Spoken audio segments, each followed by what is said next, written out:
कामासुर के विकार का प्रभाव समस्त संसार में प्रसारित हो चुका है। एक और वहाँ देवराज इंद्र के कारण देवी अहिल्या का पतिव्रत धर्म भंग हुआ, तो दूसरी ओर वहाँ राक्षस राज रावण के कारण देवी वेदवती का तप।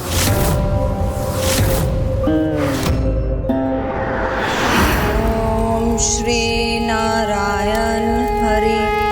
ओम श्री नारायण हरि। ओम श्री नारायण हरि। ओम श्री नारायण हरि। ओम श्री नारायण हरि। ओम श्री नारायण हरि। ओम श्री नारायण हरि। ओम श्री नारायण हरि। ओम श्री नारायण हरि।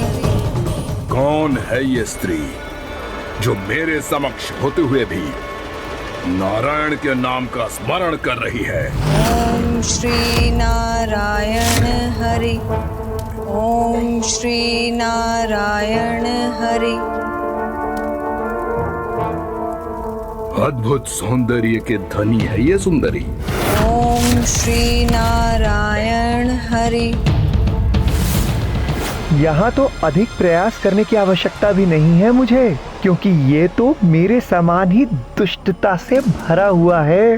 काम विकार तो इसमें पूर्व से ही है, मुझे तो मात्र उजागर भर ही करना है।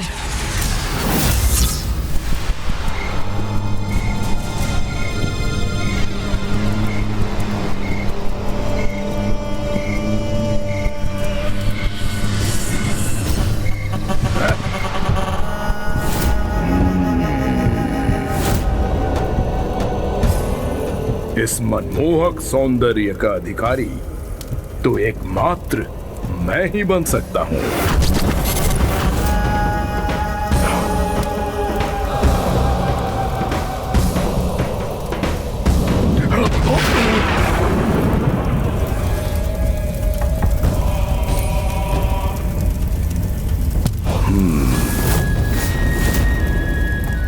अद्भुत, अत्यंत अद्भुत। सुंदरी, क्यों नारायण के तप में अपने यौवन को इस वन में व्यर्थ कर रही हो? शांत करो अपने इस तप की अग्नि को और निकट आकर मुझे त्रिलोक विजेता महाबलशाली लंकाधिपति राक्षस राज रावण को अपना स्पर्श करने दो।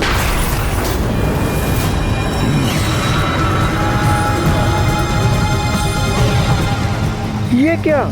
ये तो मात्र खड़ा होकर तप की अग्नि के मंद पड़ने की प्रतीक्षा कर रहा है, किंतु इस प्रकार मेरा प्रयोजन कैसे सिद्ध होगा? मुझे तत्काल कुछ करना ही होगा।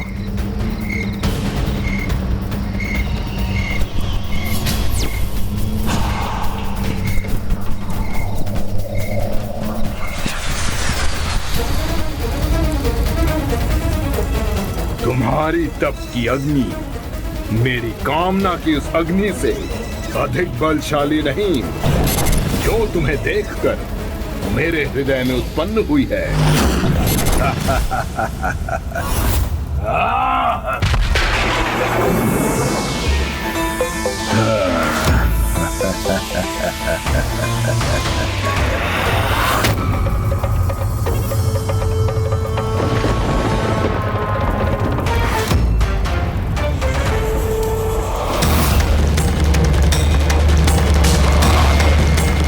बार बार अनुरोध करने का अभ्यास नहीं है ये रावण को। चलो।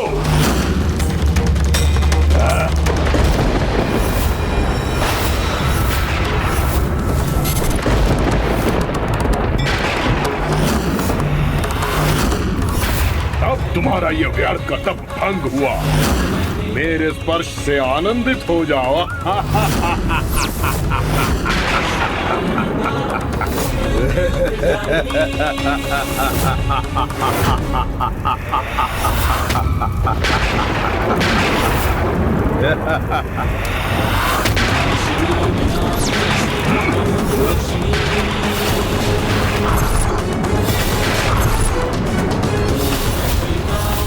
तो साहसी रावण, सर्वप्रथम मेरे तप को भंग किया तुमने, फिर मेरे केश का स्पर्श कर मुझे अपवित्र कर दिया।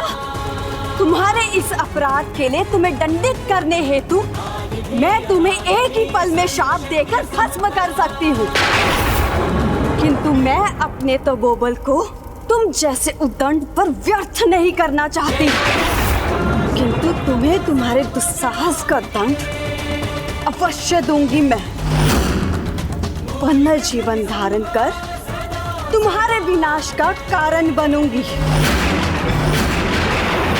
और ये जो काले केश तुम्हारे हाथ में है, यही तुम्हारा काल बनेंगे। नीच अन्यायी रावण!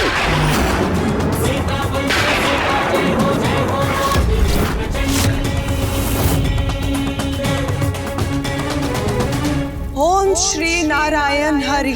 ओम श्री नारायण हरि। ओम श्री नारायण हरि। ओम श्री नारायण हरि।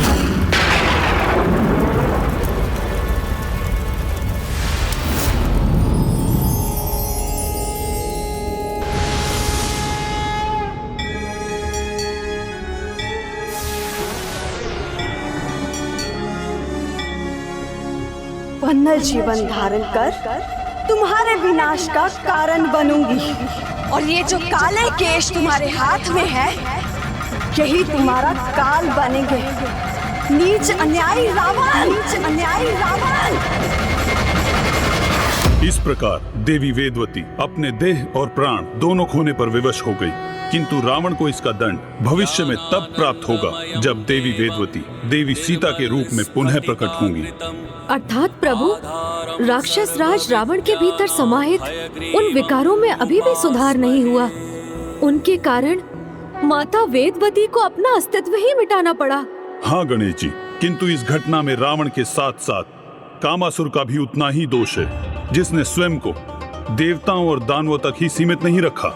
उसने तो महातपस्वी ऋषि मुनियों को भी प्रभावित करना आरंभ कर दिया है, जिसके कारण माता वेदवती का ही नहीं, राज ऋषि विश्वामित्र जी का भी तप खंडित हुआ। वो तप जो ऋषिवर ब्रह्म ऋषि की उपाधि प्राप्त करने के लिए कर रहे थे। जहां एक और ऋषि वशिष्ठ के समान ब्रह्म ऋषि की उपाधि प्राप्त करने की इच्छा से ऋषि विश्वामित्र अटूट तपस्या में लीन थे, वहीं देवराज इंद्र और अन्य देवताओं के मन में शंका उत्पन्न हुई कि कहीं ऋषिवर को ब्रह्म ऋषि की उपाधि प्राप्त होने पर देवताओं की प्रतिष्ठा कम न हो जाए और किसी कारणवश देवता ऋषिवर के अपार क्रोध के भागी न बन जाएं। इसलिए उन्होंने स्वर्ग की अप्सरा देवी मेनका को उनका तप भंग करने के लिए भेज दिया।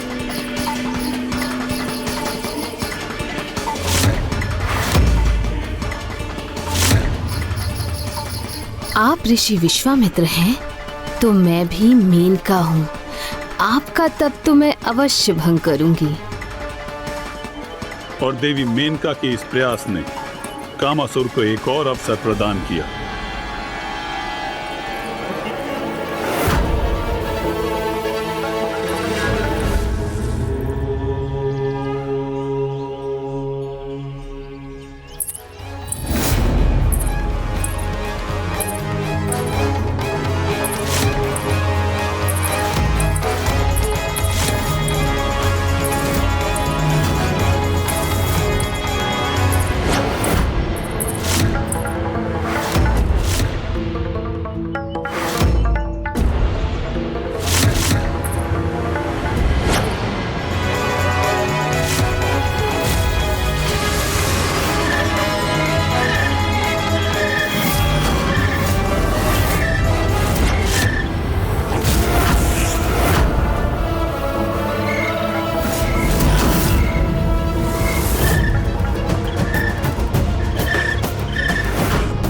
आप कितने भी ध्यान में मग्न क्यों ना हो, किंतु काम विकार के प्रभाव से आपका ध्यान भंग होना ही होना है।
सहस्त्रों वर्षों की कठोर तपस्या क्षण भर में कैसे नष्ट हो जाती है ना।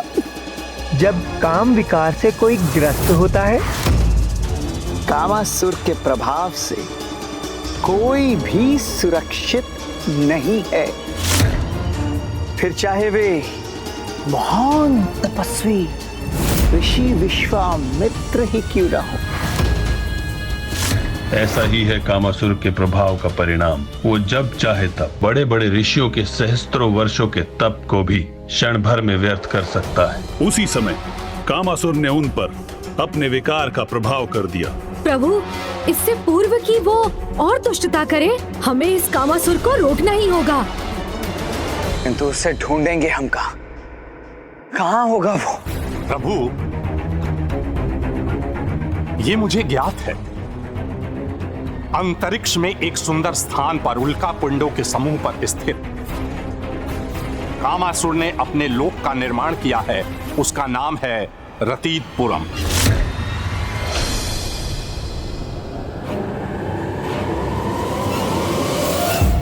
अपने किसी भी बड़ी सफलता का आनंद वहीं जाकर मनाता है कामासुर, इसलिए वो अवश्य रतीतपुरम में ही होगा। प्रभु, बताने के लिए धन्यवाद लोभासुर जी।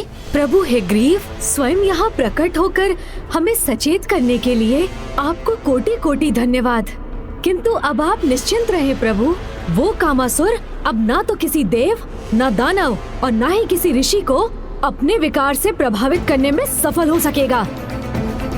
हे गुरुमूर्ति प्रभु, हमें आज्ञा दीजिए कि हम कामासुर को विफल करने का उपाय कर सकें।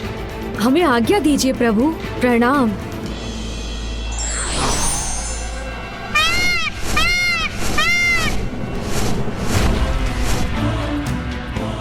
आओ अनुज गणेश, हमें शीघ्रता करनी चाहिए, इसलिए तुम भी मेरे साथ ही चलो। मूषक जी, आपने मुझे यहाँ तक पहुँचाया, उसके लिए इतना श्रम किया, इसलिए अब आप कुछ समय विश्राम कीजिए। मयूर जी, अब हमें रतीतपुरम ले चलिए।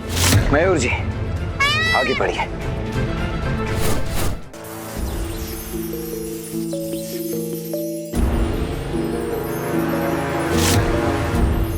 अब समय आ गया है अपने रतीतपुरम में आनंदोत्सव मनाने का।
आज मेरे इस लोक में आनंदोत्सव का समय है।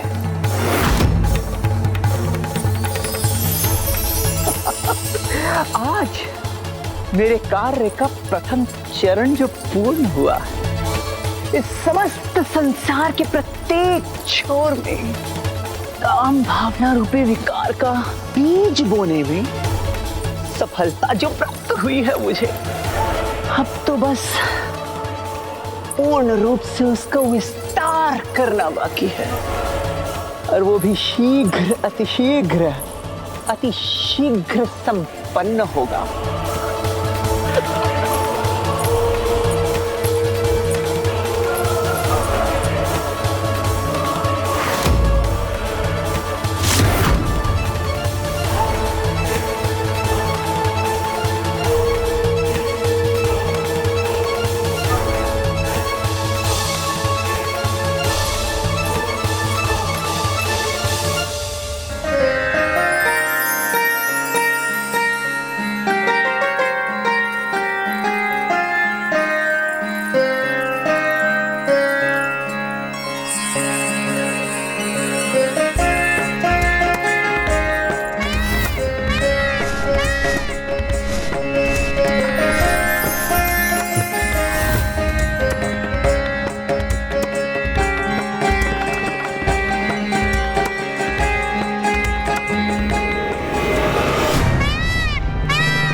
भैया वहाँ? हाँ अनुज, कदाचित हम रथितपुरम के निकट पहुंच गए। हाँ भैया।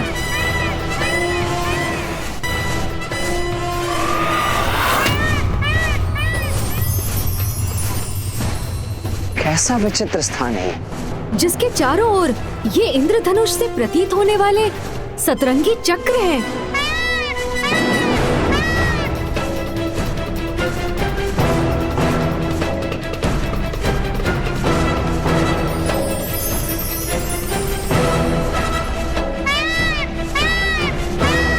हमें शीघ्र ही वहां प्रवेश कर कामासुर को ढूंढना चाहिए अनुज।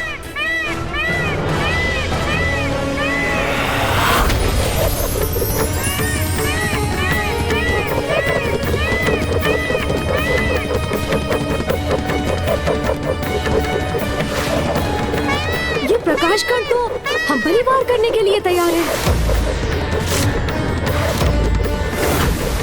रुक जाइए भैया।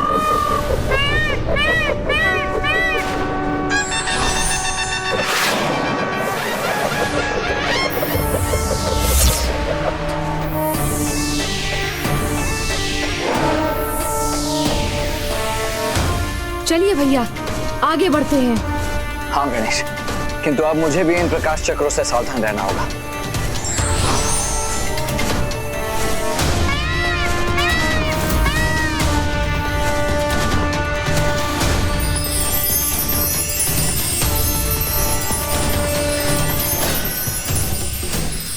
ये नील चक्र के अंश हमें आहत करने के स्थान पर हमारे चारों ओर एक घेरा क्यों बना रहे हैं?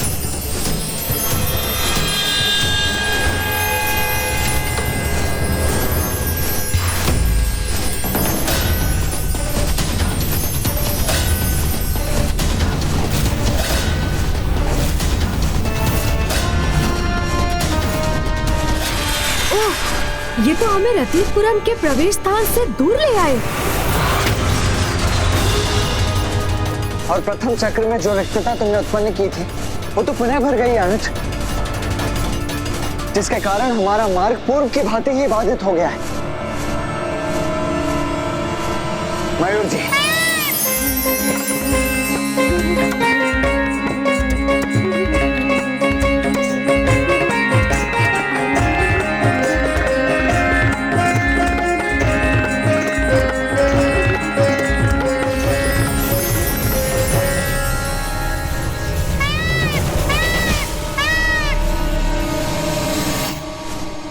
अर्थात ये चक्र मात्र कामासुर के रतीतपुरम की सज्जा के लिए नहीं, अभी तो यहाँ की सुरक्षा के लिए है भैया।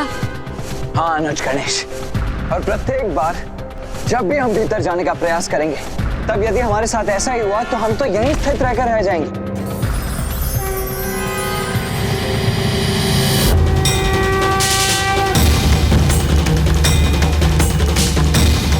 आप उचित कहते हैं भैया, ये हमें आगे नहीं जाने देंगे। यहाँ प्रवेश करने के लिए इनका कुछ तो उपाय करना ही होगा।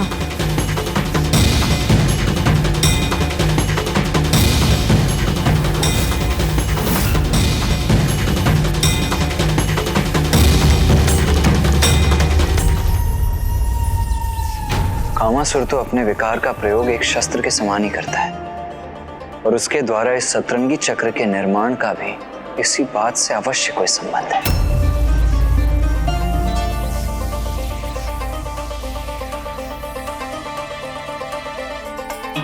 समझ गया, मैं इसका रहस्य समझ गया। मनुष्य का कोई भी विकार उसके भीतर उसकी पंच इंद्रियों से प्रवेश कर उसके मन और बुद्धि को प्रभावित करता है। 5 और 2 हुए 7। इसीलिए उसने अपने लोक की रक्षा हेतु इस सतरंगी चक्र का निर्माण किया है।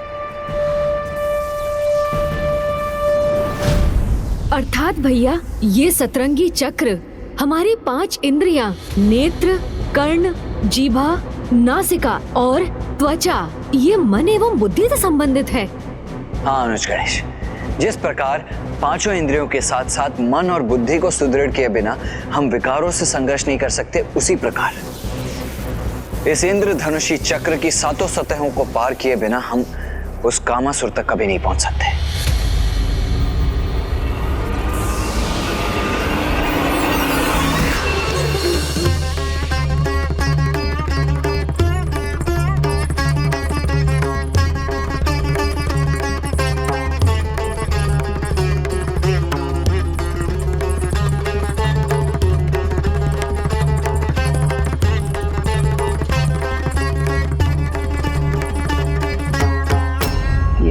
संगीत से उत्पन्न होने वाली नहीं, अपितु कामासुर के विकार की वाष्प है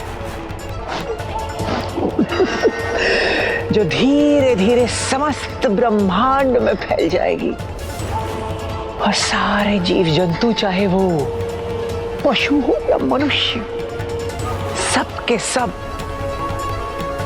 काम भावना से ग्रसित होकर मेरे वश में हो जाएंगे। मैं कोई ना कोई उपाय तो अवश्य ढूंढूंगा भैया। उस दुष्ट कामासुर के इन सतरंगी चक्रों की सभी सतह को अवश्य पार करूंगा मैं, और उसे उसके काम विकार के विस्तार करने से रोकने पर विवश कर दूंगा।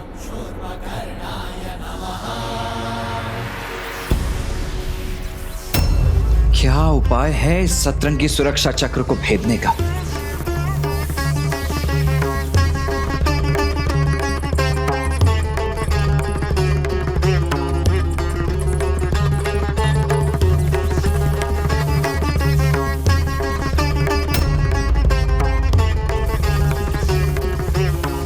इस विचित्र संगीत के साथ इस रहस्यमयी वाष्प के विस्तार का क्या अर्थ हो सकता है भला?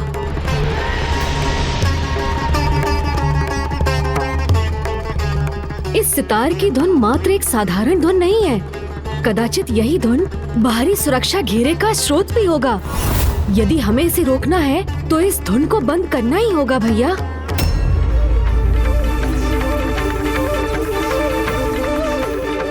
किंतु इस 7 सतह वाले सुरक्षा चक्र को नष्ट कैसे करें हम?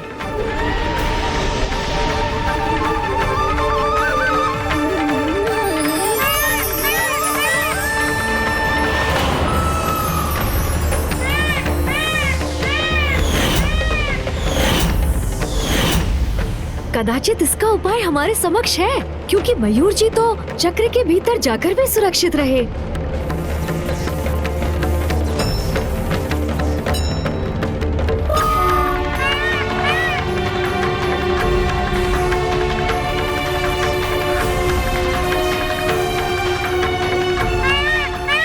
इसी कारण इस सुरक्षा चक्र की 7 सतहों के रंगों और मयूर जी के शरीर के रंगों में इतनी समानता है, क्योंकि मयूर जी इन विकारों को अपने भीतर प्रवेश ही नहीं करने देते, उन्हें ये बाहर ही रखते हैं।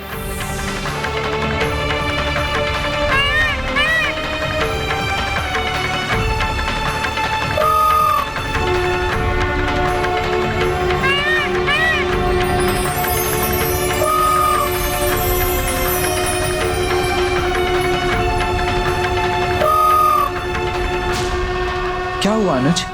इस प्रकार एकटक क्या देख रहे हो तुम? समस्या का समाधान भैया। कैसा समाधान? ध्यान से देखिए भैया। 5 इंद्रियों के साथ मन और बुद्धि, इन 7 पर नियंत्रण के एकमात्र प्रतीक है मयूर।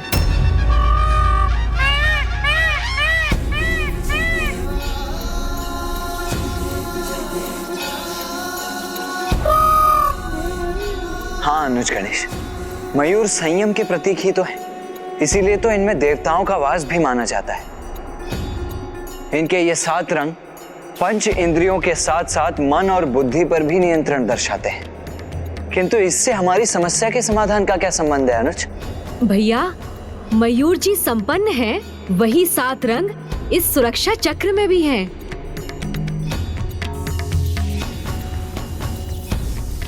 अर्थात संयम के प्रतीक मयूर ही इस सतरंगी चक्र को भेदने में हमारे सहायक होंगे। इसलिए मुझे भी अपने एक मयूर को उत्पन्न करना होगा। किंतु क्यों गणेश? जब मेरे मयूर यहाँ उपस्थित हैं, तो तुम्हें अन्य मयूर की क्या आवश्यकता है? भैया, आपका मयूर आपकी संयमता का प्रतीक है, जो आपने उन्हें अपनी इंद्रियों में साध लिया है।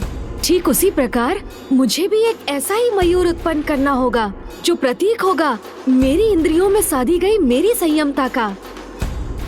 तभी हम कामनाओं के इन 7 सतहों को भेद कर इन्हें पार कर सकेंगे भैया।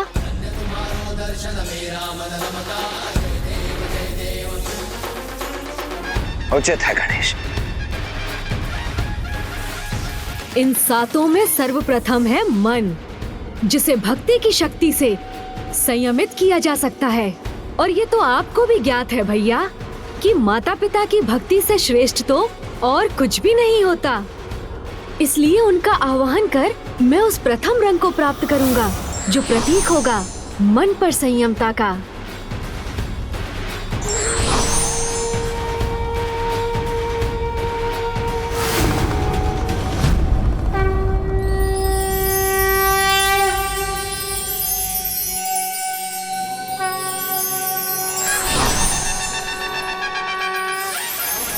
और दूसरी है बुद्धि, और बुद्धि को ज्ञान की शक्ति से ही संयमित किया जा सकता है। इसलिए भैया अब मैं माता सरस्वती और ब्रह्मदेव का आवाहन करूंगा जो मुझे द्वितीय रंग प्रदान करेंगे। हमारा आशीष सदा तुम्हारे साथ है पुत्र गजानन।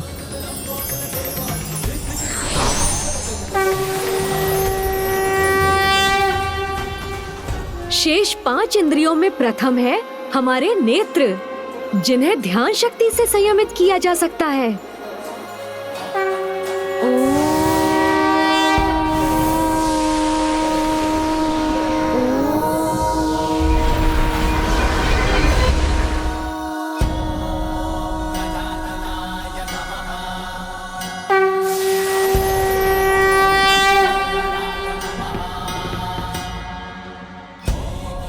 फिर कर्ण, जिन्हें अंतर्ध्वनि की शक्ति से, जीवा जाप शक्ति से, नासिका आत्म शक्ति से और त्वचा को तपो शक्ति से संयम में रखना संभव होता है।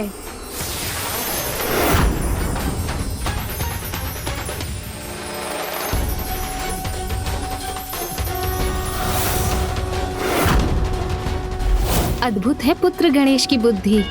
अपनी चतुराई के द्वारा ही गणेश ने 7 रंगों को प्राप्त कर लिया है स्वामी, जो प्रत्येक इंद्रियों पर विजय प्राप्त करने का प्रतीक है। और अब इन्हीं से गणेश अपने स्वयं का वाहन भी उत्पन्न करने वाले हैं, जो उन्हें कामासुर पर विजय प्राप्त करने में सहायता प्रदान करेगा।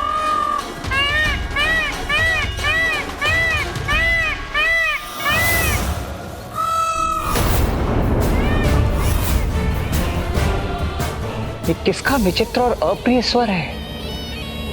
कहीं कोई यहाँ आकर मेरे कार्य में हस्तक्षेप करने का प्रयास तो नहीं कर रहा है? मेरे समक्ष ऐसा कोई भी प्रयास सफल नहीं होगा। मेरे द्वारा उत्पन्न किए गए काम के प्रभाव से कोई सुरक्षित नहीं रह सकेगा।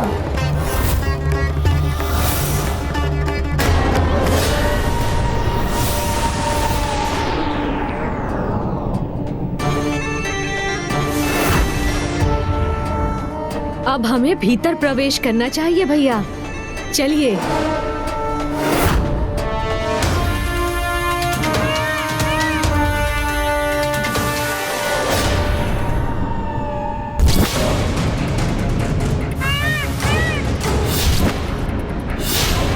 ये वाष्प तो गणेश की ओर ही अग्रसर है।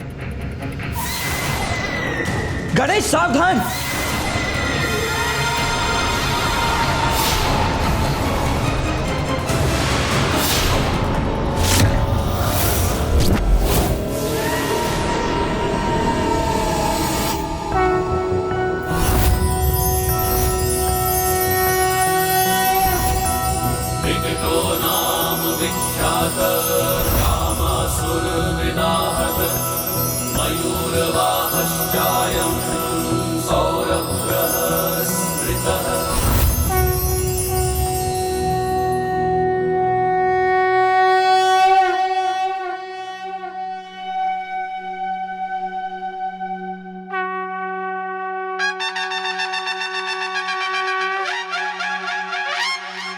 इतनी विकट समस्या का भी इतना उचित समाधान प्रस्तुत किया है विकट अवतार गणेश ने। कदाचित उसे ज्ञात होना चाहिए कि विकट गणेश के पावन अवतार पर कामासुर के सभी विकार प्रभावहीन ही सिद्ध हुए।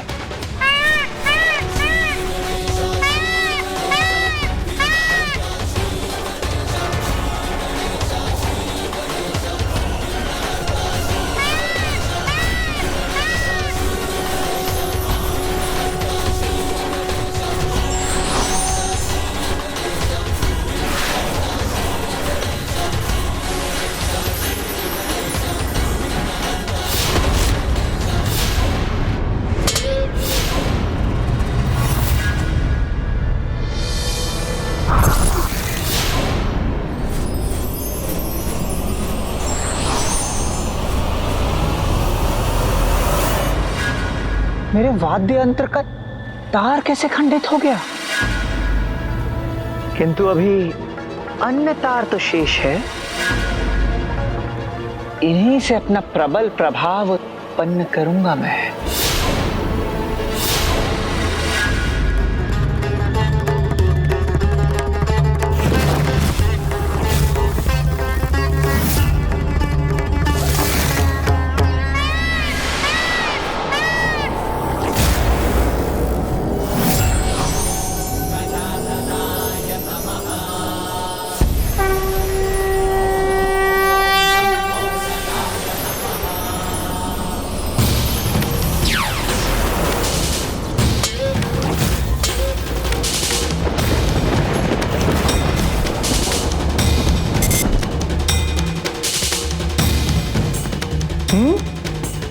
ये कैसे संभव है?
मेरा वाद्य यंत्र किसके प्रभाव से खंडित हो रहा है?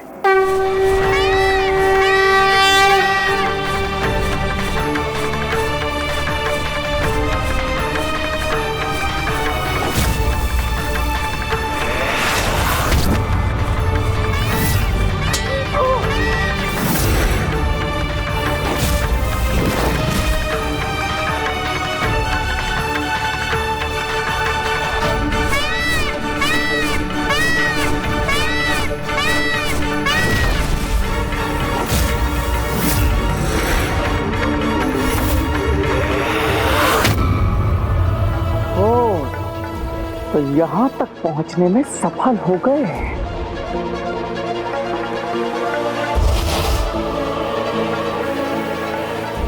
गणेश जी! नहीं मूर्ख कामासुर, मात्र गणेश जी नहीं, विकट गणेश जी।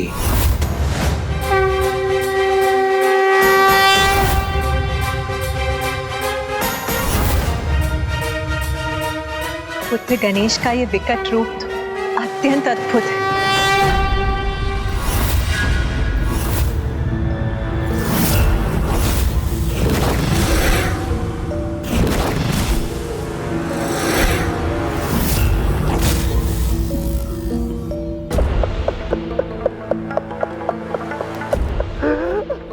विघ्नहर्ता हो या विकट गणेश जी,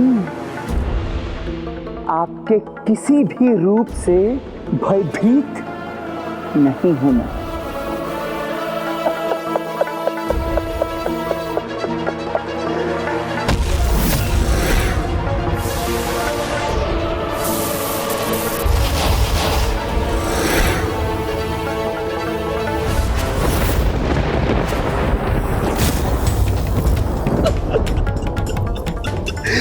गणेश जी,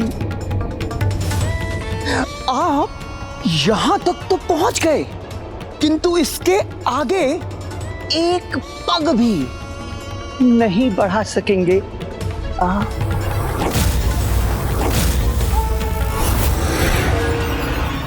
ये मार्ग तो विकट गणेश के लिए भी अत्यधिक विकट है। कामासुर, अपने विकार पर नियंत्रण रखो। तुम्हें पिताश्री शिव शंकर शंभू ने एक पिता की भांति यही समझाया था, किंतु तुम नहीं सुधरे। तो अब मैं तुम्हें चेतावनी देता हूँ, त्याग दो अपने कुटिलता भरे प्रयोजन को और धर्म के पथ का पालन करो। गणेश जी, पहचानिए मुझे, कामासुर हूं मैं, और मेरे अस्तित्व का मात्र एक ही प्रयोजन है इस समस्त सृष्टि में, काम के विकार का विस्तार। और अब शीघ्र अपने इस विकार के विस्तार में पूर्ण सफलता प्राप्त होने वाली है मुझे। देखिए गणेश जी, देखिए किस प्रकार इस कामासुर की वाष्प इस समस्त पृथ्वी पर छाकर उसे प्रभावित करने वाली है।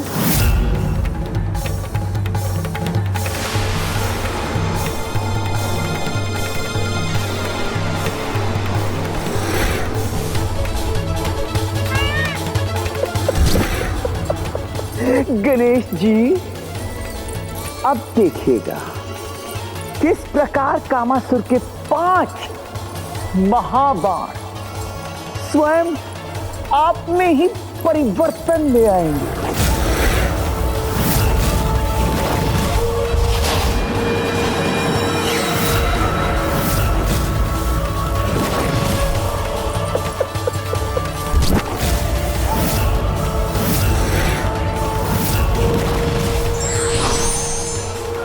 इस समस्त ब्रह्मांड में कोई भी आपकी रक्षा नहीं कर सकेगा गणेश जी। ये है मेरे नकारात्मक कामनाओं के 5 महाबाण।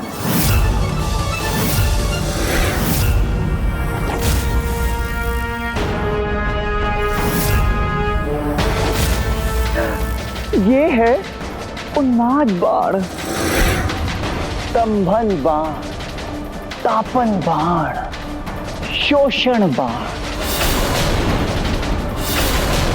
सम्मोहन बाण। ये वो मायावी बाण हैं जिनके प्रभाव से देवता भी मुक्त नहीं हो सकते। अब न स्वयं आप और ना ही कोई अन्य आपकी रक्षा कर सकेगा।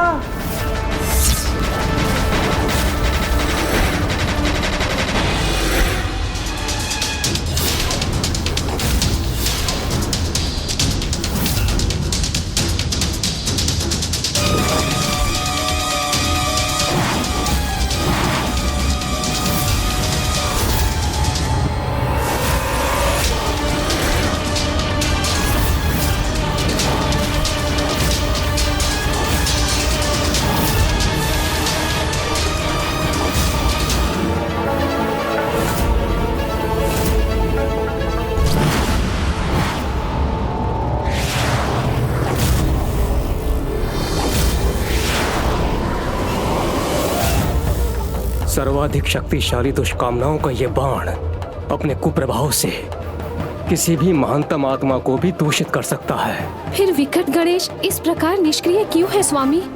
इन्हें नष्ट करने का कोई प्रयास क्यों नहीं कर रहे हैं?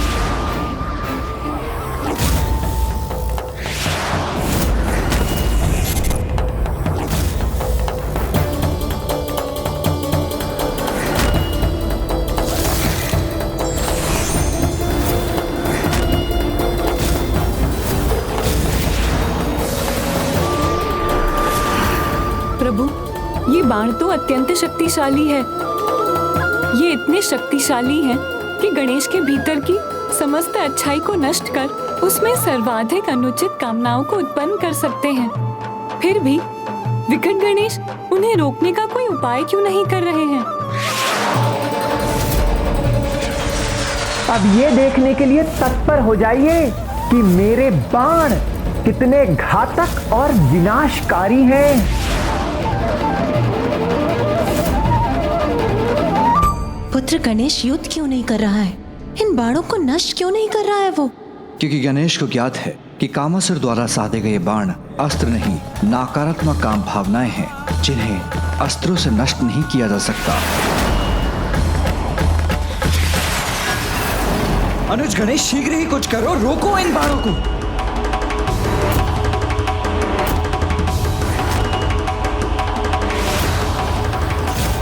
अनुज, यदि तुम इसी प्रकार निष्क्रिय रहे तो मुझे ही हस्तक्षेप करना पड़ेगा तुम्हारे इस युद्ध में।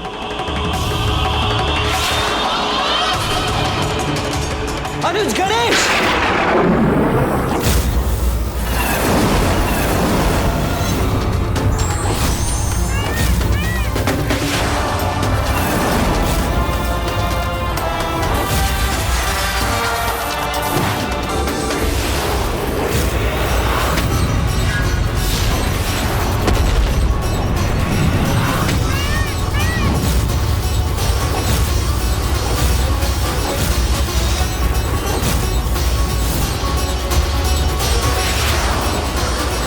ये कैसे संभव है?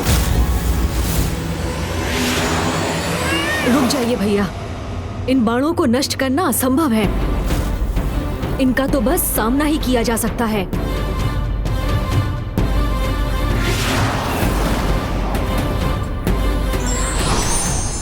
तैयार हो जाइए गणेश जी। अगले 5 क्षणों में ही मेरे ये दुष्कामना के 5 महाबाण आप पर घातक प्रहार कर स्वयं आपके भीतर विकारों को जागृत करेंगे, और तब विकार ग्रस्त होने के कारण आप गणेश जी स्वयं इस कामासुर के शत्रु नहीं अपितु मित्र होंगे। इन अंधकारी बाणों का सामना कैसे करेंगे विकट गणेश?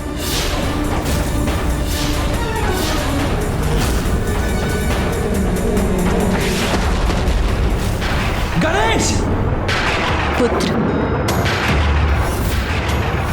विकट ही नहीं, असंभव होगा।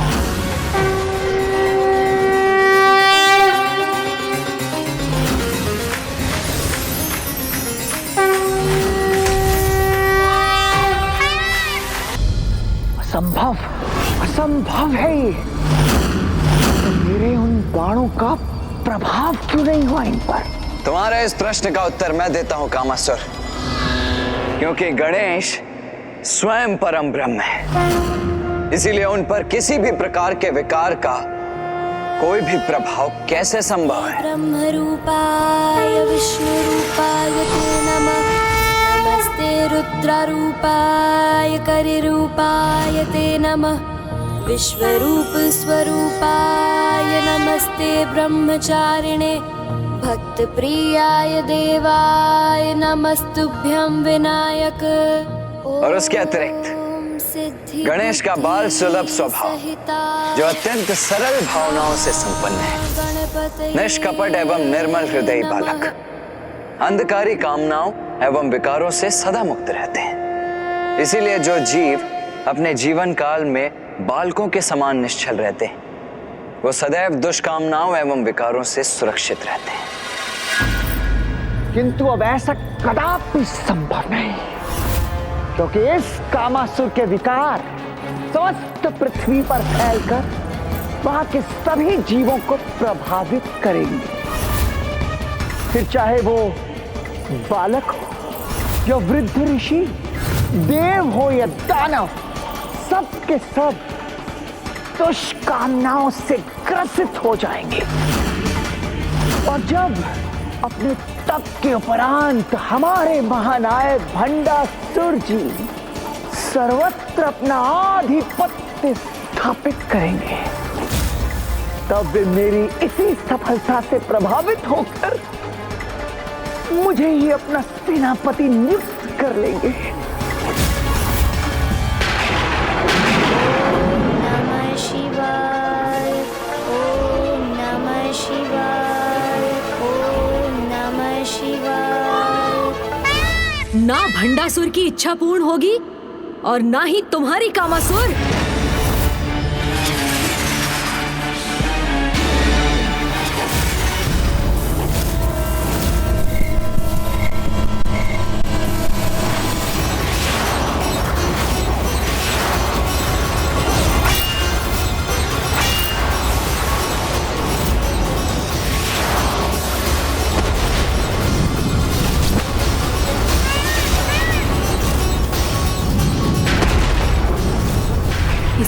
अपार आत्मविश्वास का भला क्या कारण हो सकता है? महादेव को इनके तप से प्रसन्न कर इन तीनों असुरों ने उनसे अजय होने का वरदान प्राप्त अवश्य कर लिया। मैं अजय हूँ, अजय। आप मुझे पराजित नहीं कर सकते गणेश जी।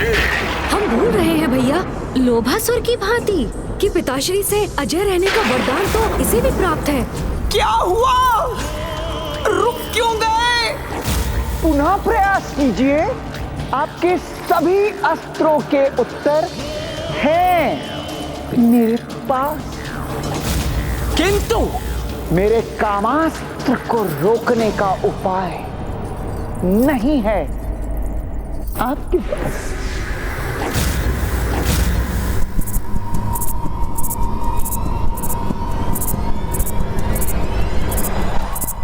भैया, सृष्टि इसके काम वाष्प से तभी मुक्त होगी जब ये कामासुर स्वयं उस विकार से मुक्त होगा।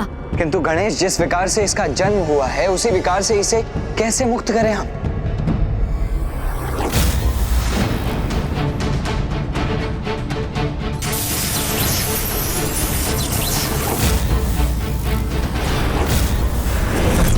कदाचित उसका उपाय भी है मेरे पास भैया। क्या हुआ? युद्ध आरंभ होने से पूर्व ही सारे अस्त्र समाप्त हो गए। या कामासुर से युद्ध करने का साहस नहीं रहा अपना? भैया, जब तक मैं इसके विकार को नष्ट करने के उपाय के साथ नहीं लौटता, हमें इसे यहीं उलझा कर रखना होगा।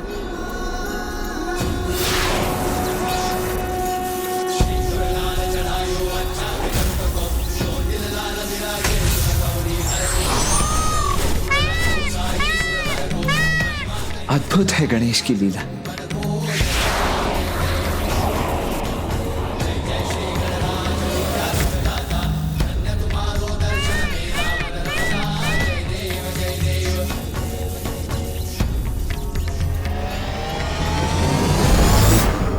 स्वामी, ये गणेश ने 2 रूप क्यों धारण कर लिए? और ऐसा कर वो क्या करना चाहता है? और दूसरा गणेश कहाँ है? मैं यही हूँ मामी जी। प्रणाम मामा जी। प्रणाम मामी जी।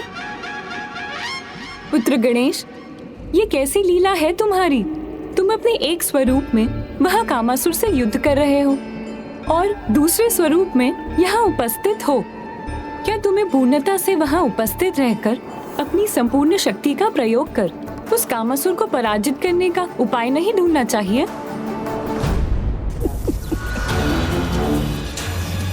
मुझे इस कामासुर को अपने बंधन में बांधकर नहीं रख सकेंगे आप गणेश जी।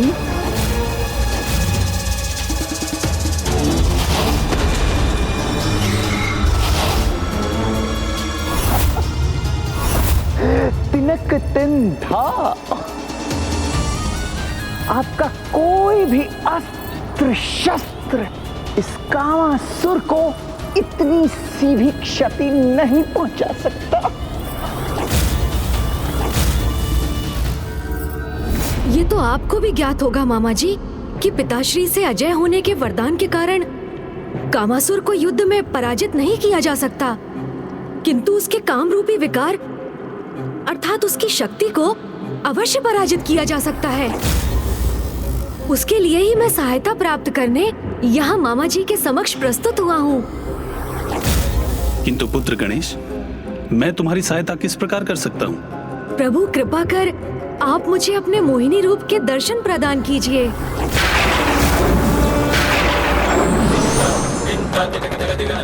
मामा जी, आप मेरा निवेदन सुनकर इतने चकित और स्तब्ध क्यों हो गए? मुझ पर इतनी कृपा कीजिए मामा जी, अपने मोहिनी रूप के दर्शन दीजिए मुझे।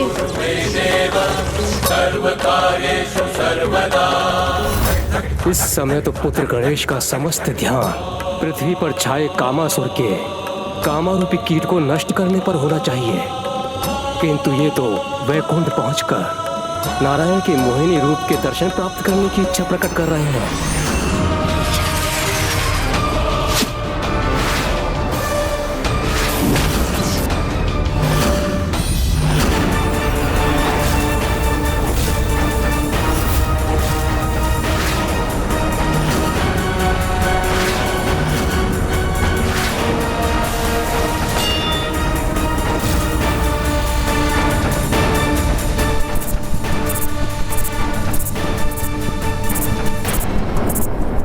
अब अधिक समय नहीं है हमारे पास।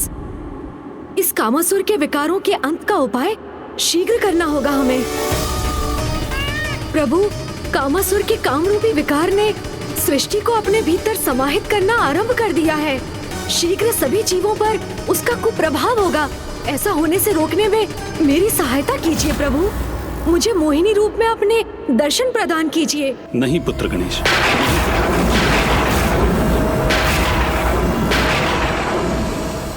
पूर्व में जब मैंने मोहिनी रूप धारण किया था तब कामासुर उत्पन्न हुआ था। मुझे चिंता है कहीं? मेरा विश्वास कीजिए मामा जी, आपकी चिंता का कोई कारण नहीं, किंतु अब इस महासंकट को रोकने हेतु मेरे पास अधिक समय नहीं है। इसलिए मुझ पर ये कृपा कीजिए, मेरी सहायता कीजिए मामा जी।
उनके जिस स्वरूप से स्वयं महादेव भी मोहित हो गए थे, उस रूप के समक्ष गणेश जी कैसे स्थित रह पाएंगे?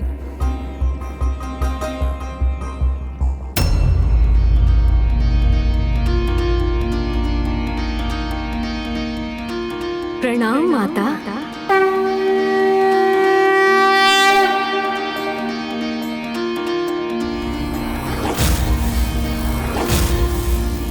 माता, आप तो मेरी माता माँ पार्वती के समान अत्यंत सौंदर्य संपन्न और ममतामयी हैं। पुत्र गणेश, तुम्हारे उदाहरण से संसार को एक बड़ी सीख लेनी चाहिए। पर स्त्री को माता समान सम्मान देना ही सर्वथा उचित और धर्म के अनुरूप है। तुम्हारे श्रेष्ठ आचरण से मैं अत्यंत प्रसन्न हूँ गणेश। कहो, तुम्हें अपनी इस माता से क्या सहायता चाहिए?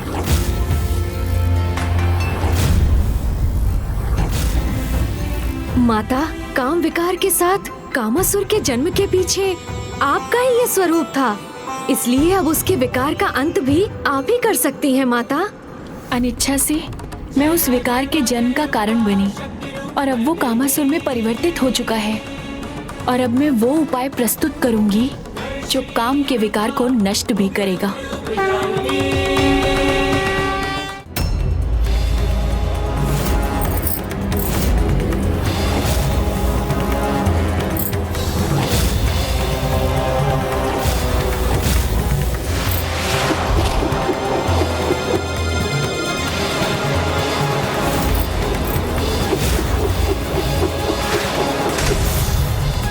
गणेश जी, जब आप और हम एक दूसरे को पराजित कर ही नहीं सकते तो क्या अर्थ है इस अंतहीन युद्ध करने का?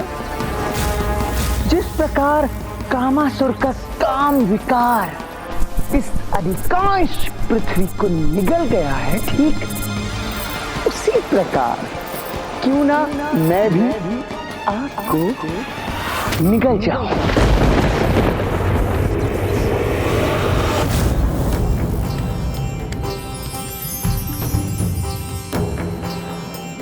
मयूर संयम के प्रतीक हैं, तो ये चंपा पुष्प पवित्रता के।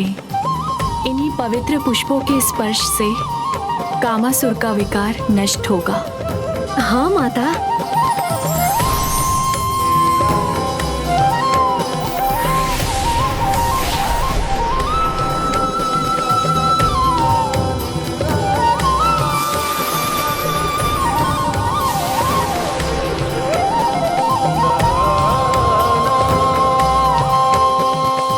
कामासुर, अब तुम्हारे साथ संपूर्ण सृष्टि से काम विकार के मिटने का समय आ गया है।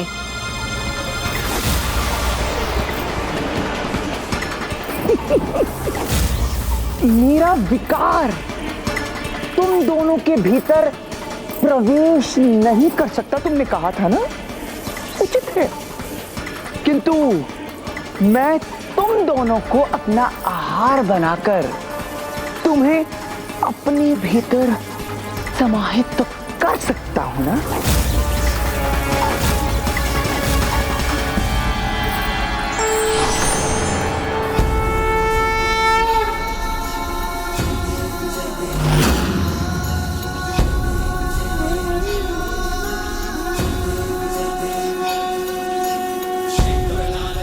अंततः गणेश इसके काम को पराजित करने का उपाय ढूंढ ही लाया है।